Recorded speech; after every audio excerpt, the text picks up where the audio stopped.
Tell me, though, what's his technique? That last strike, it seems invincible.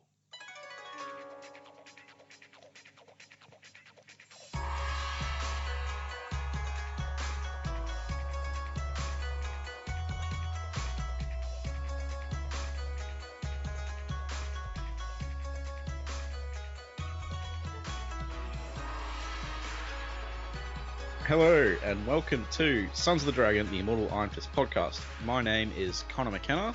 And I'm Rebecca Brodeur. And now you know our real names, so you can track us down, dig up the skeletons in our closet, send us hate mail, and all that good stuff. And I'll tell you to go, this isn't going good places, so let's just move on. Now, is there any Iron Fist news? I didn't see any. I can't think of any. There's a live chat with Finn today, but that'll be... Oh, yep. By the time this goes up, it's gone. So on Friday, there was a live web chat with Finn Jones, and we'll post any write-ups of it if we can to the Facebook group. I'm not going to be there, so... I imagine every single question will be, what's your costume, what's your costume, what's your costume, and will you get together with Misty? In other words, every single question is going to be useless. Or when's the trailer coming, and he won't be able to answer any of them. So yeah, exactly. Like it's like, oh, you're gonna get it with this. What's your costume? Like, well, I can't answer that. Yeah. I feel bad for asking. I do feel bad for actors when they have to do this. It's like, I mean, it's probably not that long till the trailer comes out. They're usually about a month before, so we're looking for like a few weeks till the trailer. And the child, I'd like to have these interviews beforehand. They know, everyone knows. It's like this hidden secret. We all know they can't say anything, so you end up with lots of, like everyone talking around the subject. But I mean, maybe you guys could ask him, oh, have you heard of that awesome podcast, Sons of the Dragon? You should totally go on there for an interview. Because they're awesome. I'm actually missing the one event that I know he's going to in London this year, so there you go. Well, I'm in the boonies of the earth, so I'm not expecting anything anytime soon. Anyway, right. Should we get started? Yes. The last issue of Iron Fist. Yes, technically the last issue of the Iron Fist series, but not the end of the storyline. We still have 2 more issues after this by the same creative team. So fear not, true believers. But as for now, the last issue of Iron Fist. Iron Fist 15 in final battle against the X-Men. And, well, the cover... looks a bit Gil Caney. I'm not entirely sure though. Yeah. While you describe the cover, I am going to look that up actually. Alright, it has various X-Men on it. We've got Wolverine in the back with his claws out. Old costume. Storm. Awful costume. Really awful costume. Storm flying around, like zapping. Nightcrawler ducking out the way, and Iron Fist is front and center. Doing an Iron Fist punch to Colossus in his metal form, thankfully. Yep, laying the smackdown. Yep, almost looks like he's sort of got him in the gut, but it's pretty fun. And did you mention Storm in the background? Yeah, flying around, zapping. Oh yeah. Sorry, I was half paying attention because I was looking at that thing. It's Dave Cockrum and Irv Watanabe, I want to say. I don't know. I'm sorry, Irv. I'm sorry. But yeah, pretty sure it was the same cover artist as last time as well. Yeah. Yeah, different inking it looks like. That could just be me though. But yeah, and I do think Nightcrawler is quite priceless, just lying on the ground. I love him. I love Nightcrawler. You'll quickly find out he's one of my favourites. So. I read a Uncanny X-Force run, the one with Deadpool, Wolverine. And Psylocke, and Psylocke was the team pump. She slept with everyone on that team except for Deadpool, which I thought was pretty funny, but it's just like, my god. I don't like Psylocke. I don't either. Yeah, so in that, the Nightcrawler in our reality was dead, but they had the Nightcrawler from the Age of Apocalypse reality. It was a bit confusing, but he was just like Nightcrawler, but like a bit more of a jerk, I guess. Yeah, X-Men are very... dead? No, Nightcrawler's around. course he is. X-Men are full of craziness. X-Men is, yeah, I can't even get my head around it. There is a great podcast that explains the X-Men. So if you want to go, that's what it's called. That's what it's about. Explain the X-Men. What's it called? It is called Jay and Miles Explain the X-Men. Okay, I'll put that. And it basically goes through like I'll send you the link. It goes through like all the crazy things that happen in the X-Men. Yeah. Yeah, I've never fully gotten into X-Men because you know how I feel about teams, but I do get into X-Men occasionally, and I do like the individual. X-Men are one of my first comics, so I always have some sort of fondness for them. Yeah. But I lost track a long time ago, and I find them quite hard to know when to jump back in. I guess I never read team books as a kid. Yeah. So, I started with X-Men, Spider-Man, and Fantastic Four. Were like but not the Avengers. Like, we could get the Avengers, we didn't really like it, but they were the ones that were easy to get for us when we were very little, and then we kind of moved on. The poor man's Justice League. Yeah. Well, that was the case back then anyway, but now everyone's like, no, you DC fanboy, go jump in a volcano. I'm like, whoa, calm down. Yeah, for some reason I don't remember ever like seeing many DC books, but there obviously were some. We got into those a bit later. So. Yeah. So, and then again, I don't like the Justice League either. I'm just saying. I don't. I just feel like it's weird how they have so many people of, like, really different power levels. That always seemed weird to me. You know what I mean? It's kind of the same in most teams, though. I mean, that might be one of the things you don't like about teams. It wasn't is that because most teams don't. They're all up. Well, I usually don't like teams because they always do like relationship dramas and like romances, like love triangles, and I just don't care. But that's why I like Fantastic Four because they're a family. Yeah. So they can't do love triangles because it'd be weird. Yeah. Really, really weird. You know, but yeah. Anyway, we've gone a bit off tangent. Yeah, let's get on with it. But yeah, great cover. Awesome cover. Not as good as the Sabretooth one, I think, but it's still really good. Yeah, it's full of action. Yeah. It's cool. Stan Lee presents Iron Fist, the Living Weapon. Chris Claremont's the author. John Byrne, I was trying to think of a nickname there, but I couldn't think of one, is the artist. Dan Green is the inker. Annette Kay is the letterer. B. Patterson's the colorist. And Archie Goodwin is the editor. And we have obviously a front splash page. Enter the X-Men. Done quite nicely. It's like three-dimensional. Yeah, title, straight into the action as well. Yeah, that is nice. Yeah, and we have a Rand Meacham truck, which looks like it's attempted hijacking by hired thugs, who looked like thugs of the Marx Marauderer.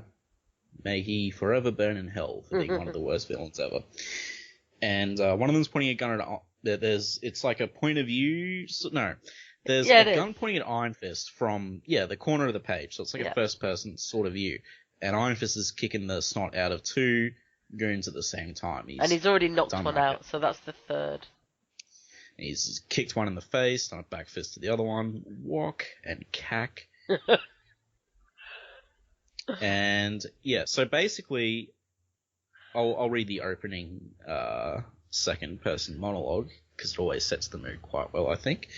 The tip-off had been brief and to the point. A valuable Rand Meacham shipment was due to be hijacked this evening, and only Iron Fist could stop it. It was a trap, of course. That was why you'd followed up on the tip. To find out who was behind it and why he was after you. Yeah, it does seem like a pretty obvious trap. Only Iron Fist can stop it. Oh, okay. Alright. Not like one of the other dudes in New York. Yeah. And it's also a Rand Meacham thing? Okay, well, whatever. Yeah. And the guy who was holding the gun on the front page unloads on Danny. When we go over to the next page, Danny dodges it by ducking down. It's a fully automatic gun, so he's like firing it everywhere. Danny then proceeds to do a roll, grab a garbage can, and throw the garbage can lid at the thug, throwing off his aim. Yeah, proper and Captain knocking America him out, it looks move like. there. Yeah. Throws his mighty shield. Yeah. Sorry. And then Danny's looking kind of mad.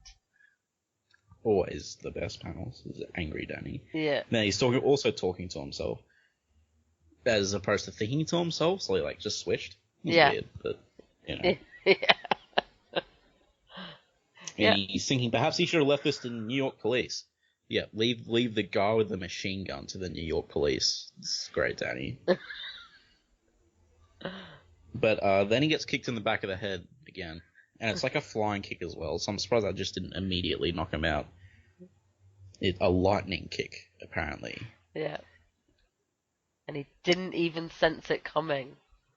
Yep, and this mysterious assailant is talking sass to him again. He palm strikes him in the chin with the sound effect brow. Ha. I mean, brow. Anyway. Yeah, well, there's some great effects there.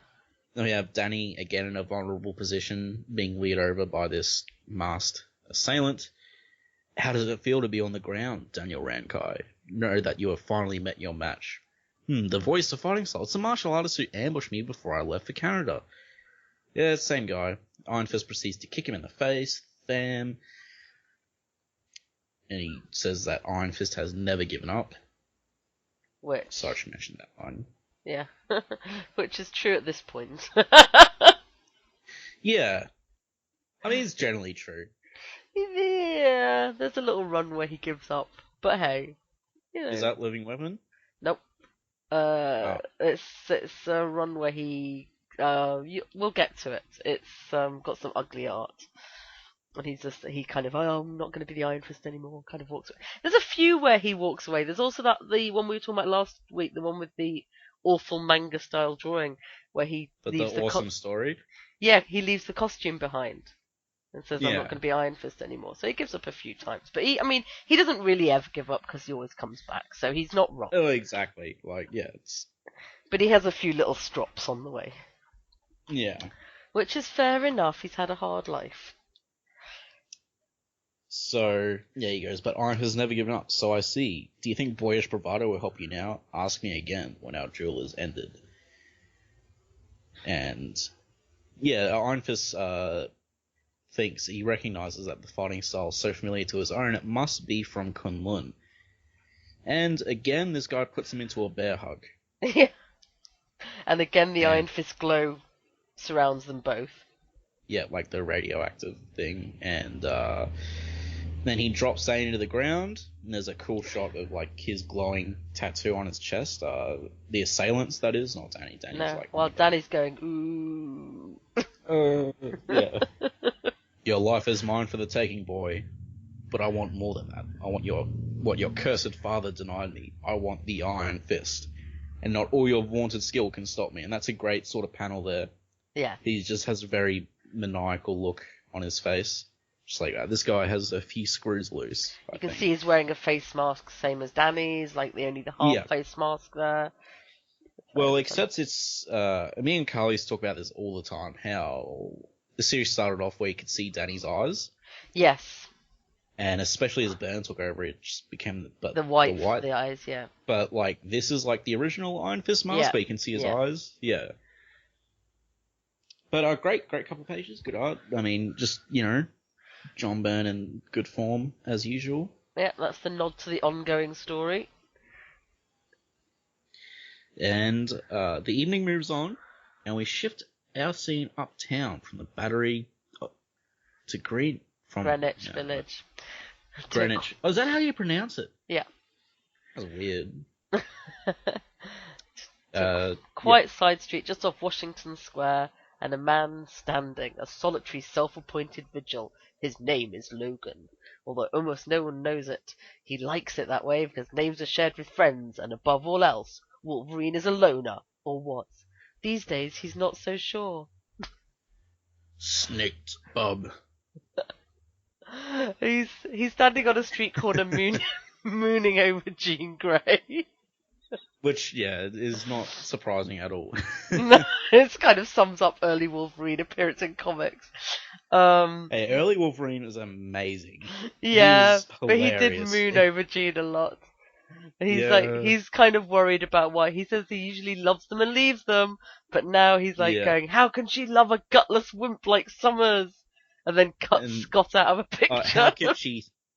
How can she think she loves a gutless wimp like because Summers? she doesn't really. And he also calls her a lousy frail. Yeah, I'm trying What to am I doing? I'm trying to hand wave what he refers to the love of his life as. You know, or whatever. And then he tears the photo in half and scrunches up the Scott Summers, the Cyclops side, and it's just really weird and creepy. But yeah, he's coming across like a proper villain here. If you'd only read Iron Fist, you would not think Wolverine was a good guy. Looks. Yeah. He has the evil chops and everything. And we've just had Sabretooth in the previous issue. Yeah, who also had some evil chops. Yeah. And, and we're about to see the claws, so, Snicked. On your toes, pal. There's someone sneaking across the roof. It's a man. And he's slipping through the skylight into Jeannie's apartment. Whoever you are, bub, you just made the biggest mistake of your life. And the last. And meanwhile, 5 floors above our short but extremely hot-blooded X-Man. Misty, anyone home? Oh, right. She's in that special assignment, because I forgot. She's been gone for months. It's yeah, that must have rattled you, Iron Fist. She's gone for months, and you just go there. It's a little bit, let's just push the story along and not think too much.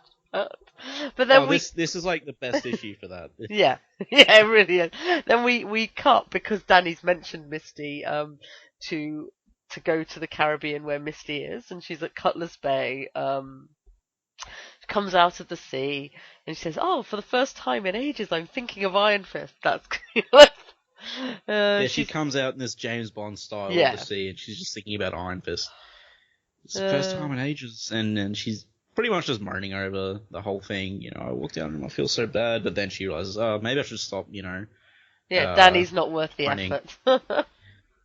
Because she might get killed on this job, and she's focused on the job because it's important. I just want to mention I really love the lighting when Wolverine likes a cigarette. Yes. And, and then the lighting when Danny's in the lightless apartment. And just the lighting in general. I don't know. I really like the night time. It's another of the orange and turquoise pages. Yeah. So, and even the Misty ones have got a lot of the sands orange and the sort of sea. So there's a lot of orange and blue in all these issues. But she then flashes back to to what her mission was. So we're about to find out what mission Misty's on, which is the DA Blake Tower, who is in the Netflix shows. And I'll also point out that DA Blake Tower he became DA after beating Foggy Nelson, because believe it or not, Foggy Nelson used to be a district attorney. Mm-hmm. But his campaign for re-election against Blake Tower got sabotaged by the Jester, which was pretty funny. Blake Tower had nothing to do with the sabotage. He just came out on top afterwards, and Foggy was like, oh, jeez. But yeah. And he is in the Netflix shows. He's the he was in Daredevil Season 2, anyway. Yeah, he was the assistant DA. Yeah, he was the assistant DA, and then... to that crazy lady. Yeah, and the presumption is he may be DA now. Yeah. Who knows? Didn't he pop up in Luke Cage? I don't know if he did, actually. I know some of the police did. I'm not sure if he did. Okay. Yeah. But anyway, he's talking about Bushmaster, and he's a mobster, and blah, blah, blah. They want someone to go undercover. Misty's there with Rafe. Rafe's saying, "Oh no, you might not be alright." And she's like, "I'll be fine." He gives her undercover ID, which is Maya Corday. She puts on some sort of weird costume, even though she's in the office. Yeah. Well, it's just a. Oh no, she just puts her fancy hat on, doesn't she? It's just a fancy hat. Yeah. And then you go back to where she is. By Rafe, she means Raphael Scarf, by the way. Yes, sorry, I will tend to refer to him as Rafe, but her ex-partner when she was a policeman. Speaking of orange and blue, I mean, those first 2 panels in DA Tower's thing, he's wearing a blue suit, orange curtains. Yep.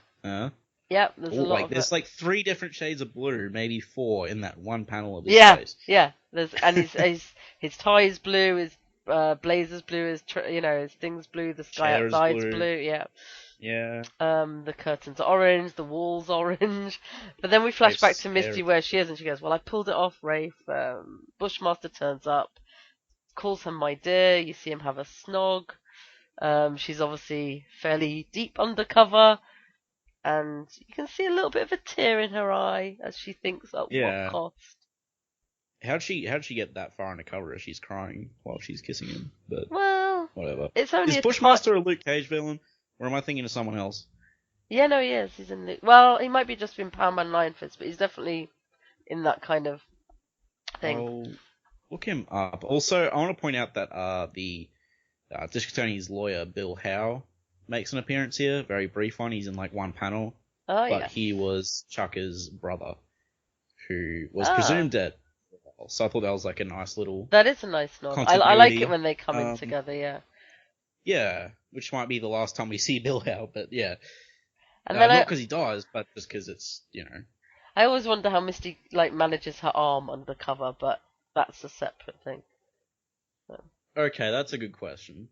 When I reread it this time, I was like, well, does she not? But various different people do her arm in different ways. Like sometimes it looks like it's got a skin covering, or sometimes it's looked like it's had skin covering it for like the whole time so far, right? Like we know it's the robot arm, but yeah. Yeah. So in this run, it's not surprising, but yeah. Well, Luke Skywalker doesn't have skin over his arm anymore. For some no. reason. But anyway, so I'm just looking at Bushmaster. Well, I'm going to go to the next page because it's like one of my favourite Iron Fist moments. Yeah. So Iron Fist is having a little wander around Misty's flats. And he goes, oh, so this is Misty and Jean Grey's apartment. I'm impressed. From the looks of things, someone's planning a party. And it's like a massive sofa. There's a massive table out, and you can just see all the food out. And then there's this big bowl. And he sticks his fingers into it and takes some of the food and eats it. And he goes, I wonder what this is. Potatoes, eggs, celery, spices, mayonnaise. It tastes good. Iron Fist gets to taste his first potato salad. It's just classic. He does it very swift as well. Yeah. Like there's an actual action marks but he doesn't get a spoon or anything, No, it's like no one will notice. No one will notice if I just steal this. He's like, wait a minute, feet rushing up the stairs. Someone's charging the door. Scrash, freeze, bub. You're trespassing in my woman's place, mister. And for that little crime, Wolverine's gonna cut you to pieces. Now Wolverine's like. He's wearing that really awful outfit. Not his original one, but it's like the one where he has like the animal teeth around the collar, and the feet and the wrist. I don't know the story behind that costume or anything. I'm not too familiar with X-Men or what set, but yeah. And Iron Fist goes, Gods of Kunlun. Yeah, I mean, it's a great panel where he crashes. It's a great panel, but also, I mean, considering he's just met Sabretooth, this guy does not look a million miles away from Sabretooth as he just crashed in. Yeah, the costume and everything. Look at the outside of that window. It looks like they're in space. Yeah, it does. It's crazy. It's that awesome John Byrne effect, but at the same time, it's like, did he I just wonder what was happening in that little background there, because it looks a lot like space. Do you know what it might be though? It might be it's a picture above the fireplace, so it might be space. Because we're assuming you're right. Because from first look, it's at first look, it's a window. But it's a picture, which is a weird picture to have. But I guess they just wanted to draw it. So anyway, moving on to the next panel. I'm just what I need, a costume maniac. A solid bear's paws thrust should cool him down, and he just essentially snaps Wolverine's head backwards as he does a palm strike to his chin. And Wolverine looks pretty pleased. He's licking his lips and he's like, "Whoa, boy, I ain't been hit like that since I was a kid." Which is a terrible line. Yeah. I mean, it's a great line, but it's a heart-wrenching line if you really break it down. Classic Wolverine line. Yeah, Bob, I'm going to enjoy this fracas. Some issues there. Yeah. And Wolverine sliced the crap out of that couch trying to get to Iron Fist. And Iron Fist is remarking, "Incredible, I ducked him, but he shrugged it off. And what did he mean this is his woman's place? Misty told me Jean Grey loves Scott Summers. And if he means Misty Knight, no way!" And he kicks Wolverine in the face. Wolverine just keeps coming. And Iron Fist just keeps punching him. Yeah. And Wolverine's like, "Hey, what have I been telling you? You're wasting your time trying to put me down." And Iron Fist is like, "Wow, this guy really is crazy." Yeah. And then he looks serious. In the next panel, Iron Fist looks really serious. going to attempt to use the Iron Fist. His Iron Fist, because his skills alone won't save him from those claws forever, especially as he's drained and weak from that ambush. So he tries to power up his Iron Fist, but nothing happened. And Wolverine is immediately on top of him, and he blocks his claws outwards because he tries to impale him. And doesn't the man ever get tired? His sheer animal ferocity reminds me of Sabretooth. Could there be a connection? Block his claws, Danny. Now, I read this, and that drove me nuts. I'm like, what are you doing, Chris? Because Iron Fist is directly implying there might be a connection between the two, and we know Claremont was doing this and X-Men, and he made Sabretooth, and it's like, but Sabretooth wasn't a Wolverine villain for at least 9 years, so it's like, well, if he did have this planned, why did he wait so long to do it? Yeah, or do you have this idea in his head, then he decides to pick up on it later? Who knows? Damn it, Chris. You're driving me nuts. He's not dead, is he? No, he's not. He was at New York Comic Con, I think, so... You should ask him this when you see him. Or when I see him, when I just bump into him on the yard. I'll bear it in mind. I will bring that panel and say, you know what, Chris? We've been wondering about this. So yeah, we already have an implied connection between Sabretooth and Wolverine, so maybe Chris did plan it this early on. He just never got to really do it until later. Yeah. Just a thought. Because, I mean, I don't know what the X-Men storylines are like, but I know they were pretty intensive. Yeah. Like, they were very... Yeah. They were kind of like current Marvel events, except probably a lot better written. Possibly. And also better because they're probably smaller scale, because it's focusing on one team, not, everyone. Because this is around the time of the Phoenix Saga as well. Yes, it is, and as we will see. Yeah. So, Iron Fist grabs Wolverine and throws him out the window by accident. He throws him over backwards with a modified Aikido throw. And, Wolverine just goes flying, because Iron Fist uses Wolverine's velocity against him, and Wolverine has a lot of velocity. So he just goes out the window, and he does it's like a really dodgy fastball special. Yeah, I love that he's like, Wolverine just crashed out the window and he's like upside down. Yeah. Skabash. And Danny's like, the window, no, I didn't think where I was throwing Wolverine. Lord of the Dead, it's a 5-story fall to the street. I've killed him. You wish you killed him. Have you, Iron Fist? It's in the second verse. Yeah, we have Colossus and Kurt Wagner, Nightcrawler, just walking down the street, because they're obviously on their way to Jeans. And they just see Wolverine falling out of like Jean Grey's apartment. Yeah. And they're having a conversation about something. They're having a conversation about why Nightcrawler's not hiding, like him not hiding what he looks like, because Colossus is in his human form at the time, but as soon as they see Wolverine falling, he switches to the metal. And they see Wolverine fall off a 5-story building, because you always see that when you walk down the street. Bamf, bamf. Let's hear it for the beastly bamfer. Thanks, pal. Wolverine is just chipper like he was expecting it all along. Good for him. And then he says, throw me back up there! Yeah. Some burglar, I think, tried to kill me when I tried to impale him with my claws first, but whatever.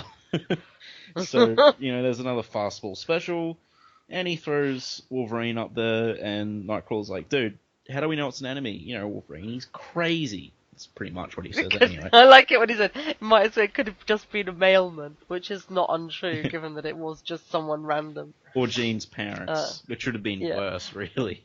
Yeah, and they run upstairs to go look at the devastation. So Wolverine bursts through the window, claws swinging, and Iron Fist smells sulfur, sudden stench of brimstone.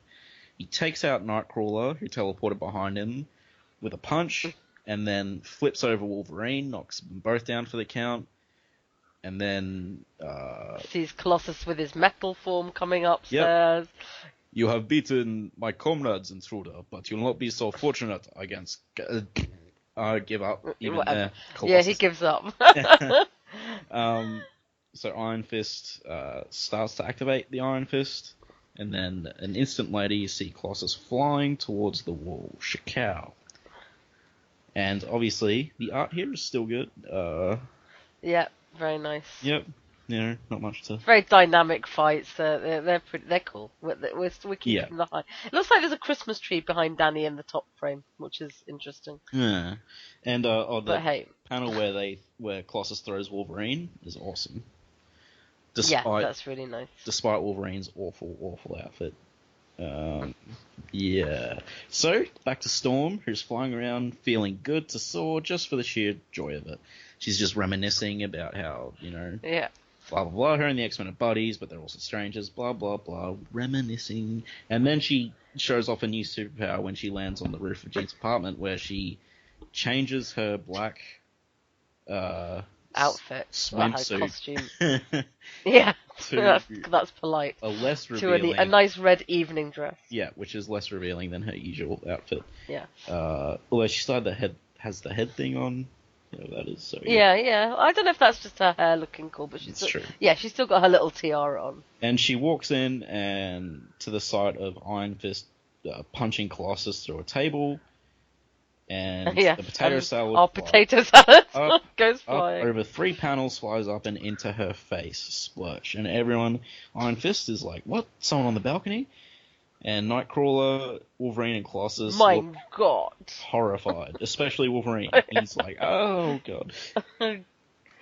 Then we have Banshee and Moira. Banshee, the Irish, screaming guy who flies. I always thought was lame, because every time I saw him, he just got his bottom handed to him. Well, yeah. Which is no different in this issue. Spoiler alert. No. And he's trying to get together with Moira McTaggart, and Moira's like, oh, but I was with Charles, it might be awkward. And then there's like an apocalyptic storm happening above Jean Grey's apartment. Like, you can see the lightning coming out. Yeah, orange and red lightning. But really dark black sky as well. We have an awesome panel of Iron Fist just cheesing it away from the apartment, just running outside. Bombing away. Yep. Very awesome panel. Then Nightcrawler pops up in front of him, and Iron Fist refers to him as Goblin. So Iron Fist is like, well, there's a split second between him materializing and him punching. So Iron Fist proceeds to backfist Nightcrawler in the face. In that split second, Banshee grabs him. Yeah, Banshee grabs him. He gets knocked into a chimney, but luckily that chimney doesn't collapse and kill George Stacy. Ha ha ha ha. And we snap to inside.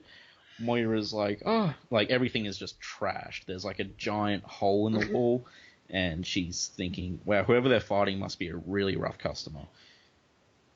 And yep, so Banshee is carrying Iron Fist. Iron Fist flips midair, puts him to the ground, and does a hammer blow to his head, which knocks him out. And it looks like a blood splatter, but it's not. No. Now to get out of here. Then Storm turns up. Yep. Says, wrong villain, you attacked my friends, attacked me, and for that, Storm will make you pay. Iron Fist is... Danny caught up in a whirlwind of sorts. He's upside down, and then he gets tossed right into Colossus's arms. And Iron Fist notes... for all his martial skills, he can't fight that kind of raw power, the power to control the elements. No, he cannot. No kung fu can fight. No. Despite what some people want to think. Yeah. Now, Colossus is holding him, and Iron Fist is like, look, there's been a mistake, we have to talk. And snicked Bub goes, ha, Wolverine don't talk, Bub, he acts. You get my drift? And he puts 2 of his claws through Iron Fist's mask. You can see Iron Fist's eyes again. Right next to his eyes, which is really nice. And there's a booming stop. Wolverine's like, who said that? And then everyone goes, oh, because they're hit by some, like, energy pink thing. Very pink. Looks like it hurts. The sound effect is Shazam. And it is Phoenix, which may be why Wolverine didn't recognize her. And she's like, this is my apartment. And Scott's like, I don't believe this. We go out for some last-minute munchies, or we come back to find you staging World War III. And Wolverine protests, I found this burglar. And then Jean points out that he's no burglar, he's Misty Knight's best friend. And Danny's thinking, Lord of Light, does everyone know my real identity? He's literally face-palming. And it's a really sweet panel. Yeah, it is. It is like everyone, because Jean, yeah. Jean, yeah, they must have. Misty must have told her. Yeah. Well, actually, no. Jean reads minds. Maybe we were unfair on her. That's even Misty worse, and though. yeah, but she in certain X-Men things, she's been shown not to be very ethical about her use of mind reading. Well, Jean Grey and Cyclops have been in it before, but it was only for like one panel or something, so I'm not sure if they found out then. But yeah, obviously it must have just happened off panel. Scott's like, as usual, Wolverine jumped to conclusions, which I'm surprised Wolverine didn't attack him for that statement, but it's like, you, Aurora, why? And Storm looks really flustered. And, you know, she's stuttering about how she was hit with a bowl of soggy, smelly, and she feels really embarrassed. Yeah. Because she went full aggro because she got hit with She looks pretty clean up. I guess she can summon rain to clean her up. Hey, if she can change like her outfit with powers, then I'm sure True, she can clean true. up. Then she shouldn't be worried about being hit by it. Yeah. And epilogue. Oh, actually, I'll point out that the panel where Jean comes in is pretty awesome. It's a half full power panel. Yeah. Yeah. I'd say it's an overreaction, but this whole issue is based on overreacting. Yeah, it's true. By Wolverine, especially. He's the one who started all of this.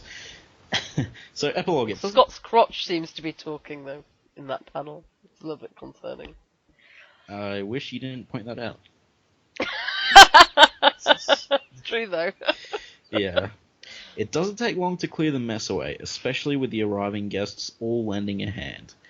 It's a while longer before the police and neighbours are calmed down. Eventually, though, the apartment is echoing the sounds of good talk, good music, and everyone seems to be having a good time. And there's three guys, all with like the same hairstyle and beard, and someone's saying, "How do you tell these brothers apart, Bon?" "Easy, Paddy. Mine's the bearded blonde." Now, I don't know who any of those people are. I don't know who they're supposed to be. I don't there's- remember there being lots of bearded blonde guys in the X-Men. There's Colossus in flesh form in the background. Nightcrawler's asking Miss Wilford for a dance. I don't know who that is either. That's the chick talking, I think. There's Alan, Danny's best friend, and he'll be the first to tell you that. Hanging out with Banshee because they had to have two Irish people hanging out. Yep. There's Storm's off in the other corner, still back in her evening gown. Yep. And Danny's talking to someone. And Professor Xavier's there. Yeah, Danny's talking to Scott. Professor Xavier, probably. Oh, right, yeah. And in the background, the landlord is yelling at Jean. He's like, "This is the last straw. I'll not risk my building being demolished. My tenants' lives threatened again. I've spoken with the owners of Rand Meacham Ltd, and they've given me full authority to have you evicted at once." I heard that as executed for a second. And then Danny comes that'll be a whole other story. Yeah. Danny comes in with his black turtleneck and white pants. This suave businessman. Excuse me, I couldn't help overhearing. "You mentioned Rand Meacham." "I did, young man. What's that to you?" "I'm Daniel Rand." "Ooh, the Daniel Rand of Rand. Oh my. I'll call the office tomorrow, Jean. You'll have no more problems with your lease. I'm sorry about all this damage, though." "That's okay, Danny. As far as the heavy work's concerned, I already have a volunteer to take care of it." "Don't I, Wolverine?" And Wolverine crunches his beer, lands in his face, and Jean looks really evil in that last panel. She doesn't. It's quite convenient that Misty's living in a building owned by Danny. Yeah. Yeah, well, you know. And also it's like, well, the landlord has a point. People's lives are in danger. The landlord does have a point. Because Wolverine was really stalky and jealous, and Storm got hit in the face with a potato salad, and that could have caused a lot of deaths. It's like there was a lot of windows blown out, and like, you know. Just all the like bloody corpses and carnage outside on the streets that they're not showing us. Yeah. Great issue. I love it. I like it a lot. It's good. Yeah. One of my favorites of the series. It's up there with Plant People. It's definitely one of those series. Yeah, the last two have been very strong. It ends really well. Although we've got these two team ups to go. Yeah. To finish the story, but it does. It's like they found their feet, and it's kind of a shame that it didn't get to carry on. Yeah, and it's especially since like it's the same team doing the X-Men that's doing this book, so it feels really natural. Like none of the characters feel forced or anything. You know, it just feels really like everyone's interacting naturally. Even Wolverine being crazy, that's natural because it's Wolverine. So, but yeah, like they know how to write X-Men, they know how to write Danny, obviously, and it was nice to see everyone come together. It's a pretty good last hurrah of the classic series. It's a nice, fun one to have as an end. Yeah. Because after this, like, the classic series is over, but directly after this is the two-parter, which wraps up the Davos storyline. Yeah. So we'll get that, which is cool. Yeah, and it's the same team doing that. So it's essentially like Iron Fist 16 and 17 with a special guest star. Yeah, it pretty much is. It's just they just got different titles, just, I guess, to get them to sell more. Pretty much. And, yeah. Yeah, no, really love that issue. Do you have anything to add? No, read it if you can. It's cool. Yep, definitely. They're all pretty cool. Definitely pick it up. And for Iron Fist 14, because I forgot this last time, and this current issue, you can pick them up in Marvel Masterworks Volume 2, the Iron Fist Epic Collection, The Fury of Iron Fist. That's probably the cheapest option. The Iron Fist Essentials, which is out of print now, so it might be a bit expensive. The individual issues, obviously. The Sabretooth one will be very expensive, I imagine. Yeah. So, but this one... And we think they're on Marvel Unlimited as well. Yes, on Marvel Unlimited as well. And, yeah. So, awesome. Yep, excellent. Looking forward to doing the next ones. I can't express how much fun this issue was, how much I loved it. It was good fighting, there was no melodrama, which is, you know, honestly, like, because there was a lot of melodrama in 70s Marvel Comics, and it was really nice to get away from that for an issue. Yeah. We only had a little bit of angst from Misty and a little bit of Danny saying, why have you even turned up at Misty's apartment? Yeah, that wasn't really melodrama. That was just funny because it's like she's been gone for months, you moron. But, his was funny. Hers was a little bit melodrama. It was like, oh, my heart is breaking. Like, yeah. So next time we have the Night of the Dragon. Dun dun. Hooray! Dun, the smashing team up 2-part finale. But Danny gets beat up a lot. But yeah. It's worth it in the end. Yeah, definitely. So, yeah, we will see you then. Until then, may your claws snick through the skulls of your enemies. Bub. Yeah, take care, everyone. Bamf. Bam.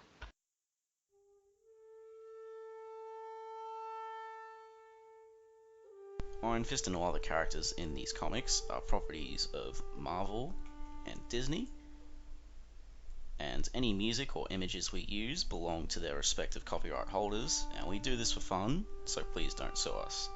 You can contact us at sonsofthedragonpodcast@gmail.com. Just send us mail, comments, thoughts, send us anything you want really, even if it's not about Iron Fist. And if you don't want it read out on the air, just mention that.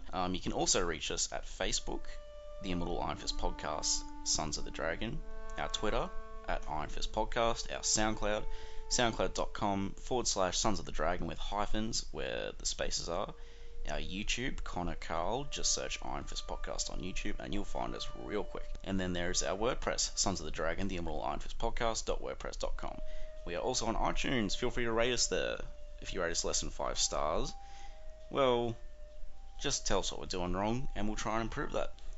And last but not least, we are on Podcast Garden in the literature section.